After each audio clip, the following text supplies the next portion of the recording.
Central excise and custom service tax વિભાગમાં ફરજ બજાવતા સિક્યુરિટી જવાનોને પગાર નહીં મળતા ધારાસભ્યને રજૂઆત કરી હતી। Central excise and custom service tax વિભાગમાં ફરજ બજાવતા સૂર્યા સિક્યુરિટી એજન્સીના સિક્યુરિટી જવાનોને છેલ્લા કેટલાય સમયથી પગાર મળ્યો નથી, જે મુદ્દે આજે સિક્યુરિટી જવાનોએ ધારાસભ્ય રાજેન્દ્ર ત્રિવેદીને રજૂઆત કરી હતી, જેના પગલે ધારાસભ્ય રાજેન્દ્ર ત્રિવેદી સેન્ટ્રલ એક્સાઇઝ કચેરી ખાતે જવાનોની વાત લઈ પહોંચ્યા હતા। જો કે કચેરીમાં કોઈ અધિકારી હાજર ન હોય ધારાસભ્યએ ઇમેલ કરી સિક્યુરિટી જવાનોની વાત જણાવવા કહ્યું હતું।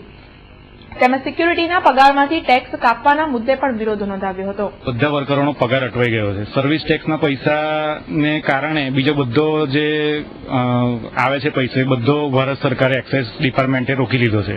હવે અમારે આ કર્મચારીને પૈસા કેવી રીતના આપવા? મારો પણ પગાર નથી આવ્યો, એટલે અમારે ઘર સંસાર કેવી રીતના ચલાવો? અમારે તકલીફ પડી જાય છે અને સામે તહેવાર પણ આવે છે, તમે પછી કેવી રીતના ઘર ચલાવવાના છે? એટલે ઇન્કમટેક્સ ડિપાર્ટમેન્ટને થોડું વિનંતી છે કે અમારા પૈસા તો છૂટા કરી દે અને સર્વિસ ટેક્સ જે કાપવાનો છે તે કાપી લે।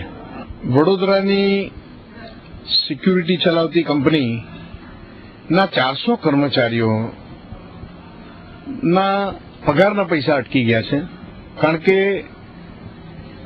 જે સર્વિસ ટેક્સના પૈસા કાપવાના એ જે સિક્યુરિટી ચલાવતા હોય એની પાસેથી મેળવવા જોઈએ।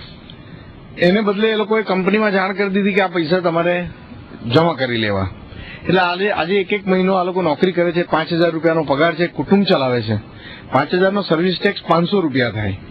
એટલે એ તમામ કર્મચારીઓ મારી પાસે આવ્યા અને આ પ્રશ્ન ખૂબ જેન્યુન છે। ભારત સરકારે આ અંગે વિચારવું પડે, એટલા માટે અહીંયા જે ડેપ્યુટી કમિશનર બનાવત છે એમની પાસે સાહેબ પાસે આવીને રજૂઆત કરી અમે।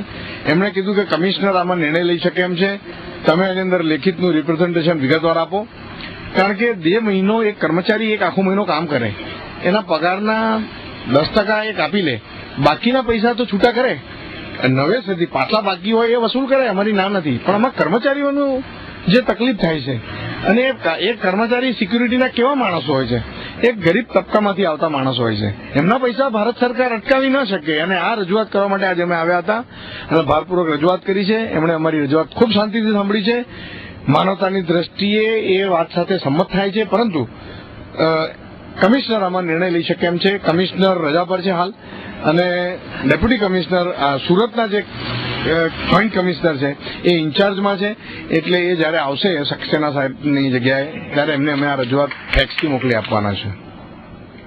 લોકોનો પ્રશ્ન છે, લોકોનો પ્રશ્ન ધારાસભ્ય પાસે આવે તો ધારાસભ્ય દોડીને જવું જોઈએ, એ કારણથી અમે દોડીને આવ્યા।